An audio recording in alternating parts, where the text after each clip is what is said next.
जो सत्सराजित जी थे, उनके मन में विचार आया कि देखो मेरे छोटे भाई थे, वो मणि पहन करके गए थे और आज 2 दिन हो गए हैं लौट करके नहीं आए।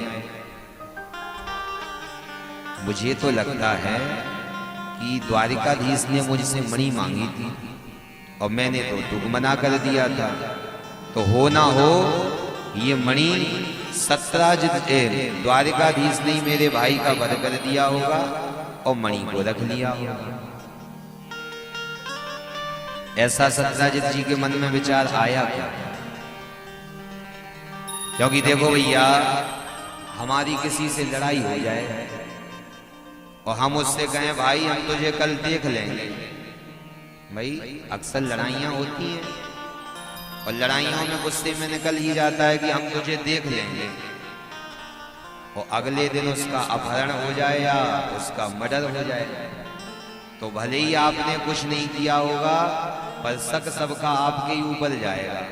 बोले महाराज कल अमुक व्यक्ति से इसकी लड़ाई हुई थी और उसने कहा था कि हम तुझे कल देख लेंगे, तो हो सकता है उसी ने ऐसा कृत्य किया होगा। पर सत्सराजित जी के मन में विचार आया कि देखो भैया, द्वारिकाधीश यहाँ के राजा हैं और मेरे पास कोई सबूत नहीं है। जिस दिन सबूत आएगा उस दिन द्वारिकाधीश के ऊपर न्यायालय में मैं मुकदमा दर्ज कर दूंगा, पर जब तक सबूत हाथ नहीं लग रहा है तब तक मैं शांति से बैठा रहूंगा। तो घर में शांति से बैठा रहता था। एक दिन पत्नी ने पूछा, पत्नी ने कहा प्रिय आप ऐसे उदास क्यों बैठे रहते हैं? तब सत्सराजित जी ने अपनी पत्नी से कहा, बोले देवी देखो कितना जमाना खराब आ गया, देखो ये द्वारिकाधीश को जो अपने आप को द्वारिकाधीश कहता है, राजा कहता है। देवी हमारे छोटे भाई आपके देवर जी मणि पहन करके गए थे और मुझसे द्वारिकाधीश ने मणि मांगी थी, मैंने दी नहीं थी, तो लगता है मेरे भाई की हत्या कर दी और मणि अपने पास रख ली।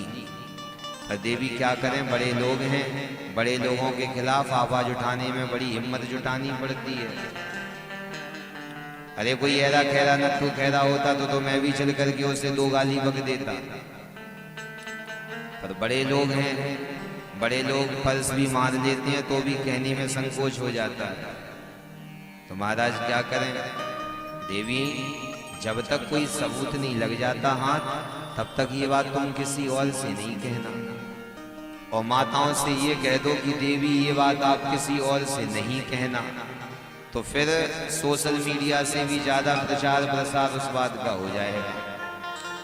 तो देवी के मन में पेट में जब तक पचने के योग्य थी तब तक तो बचाई, जब बात कुपच होने लगी, अपच होने लगी, तो पहुंच गई अपने सखी के पास। बोली देवी देखो कितना जमाना खराब आ गया। अरे ये द्वारिकाधीश ये बचपन का चोर है, बचपन में माखन चुराता था, फिर इसने गोपियों का दिल चुराना प्रारंभ कर दिया, और आज देखो ये 26 वर्ष के हो गए हैं और आज भी इन्होंने चोरी करने की आदत नहीं छोड़ी। बेचारे हमारे देवर जी का वध कर दिया और मणि जो है स्वयं रख ली। पर देखो देवी ये बात मैं तुमसे कह रही हूं क्योंकि तू मेरी बड़ी प्रिय है, और ये बात किसी और से नहीं कहना। अरे बहना तुझे मुझ पर विश्वास नहीं है? अच्छा बता, मैंने आज तक तेरी कोई बात किसी से कही है क्या? नहीं कही तो नहीं है। और हुआ क्या?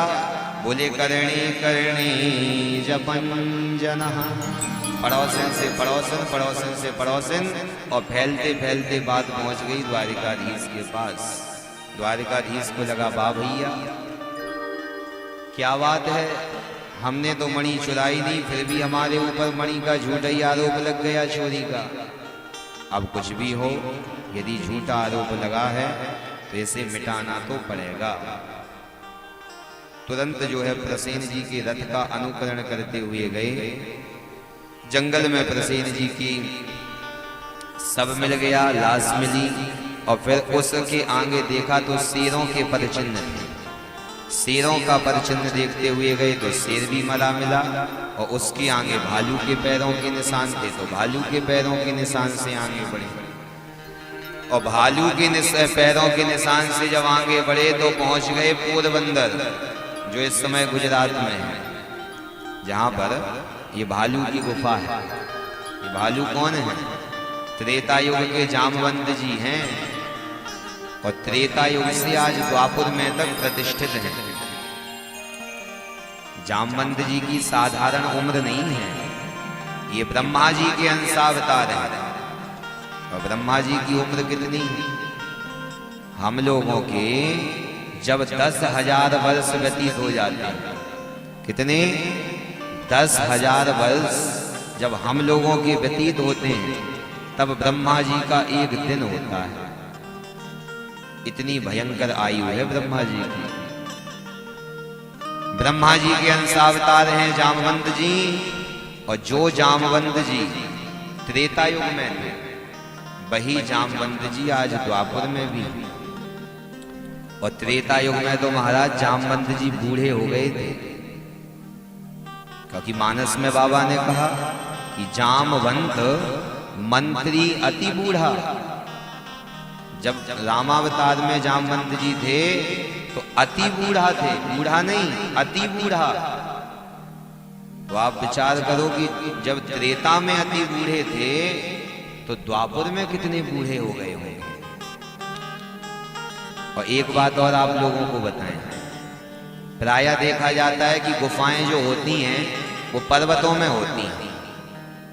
पर्वतों में हमने देखा है कि पर्वतों के बीच में गुफाएं होती हैं, पर ये जो जामवंत जी की गुफा है ये पर्वतों में नहीं है, ये कुएं के अंदर है। पोरबंदर से 18 किलोमीटर आगे आज भी ये जामवंत जी की गुफा है, और उसमें जाने के लिए बढ़िया सीढ़ी लगी हुई है। तो पहले कुएं में उतरो और फिर कुएं में उतर करके अंदर गुफा में प्रवेश करो। तो द्वारिकाधीश भी प्रवेश कर गए गुफा में, और द्वारिकाधीश को देख करके जामवंत जी की जो कन्या थी जाम्बवती, वो प्रभु को देख करके डर गई। बोल बंसी वारी की जय।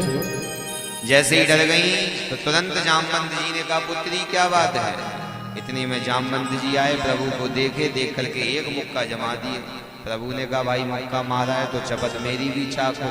सो भयंकर मुक्का मुक्की होने लगी, और 27 दिन तक युद्ध हुआ। 28वें दिन परमात्मा ने बोध हो भी पछाड़ मारी और सीधे छाती पर चढ़ करके बैठ गए। जामवंत जी समझ गए, बोले बस प्रभु हम समझ गए आप कौन हो। भगवान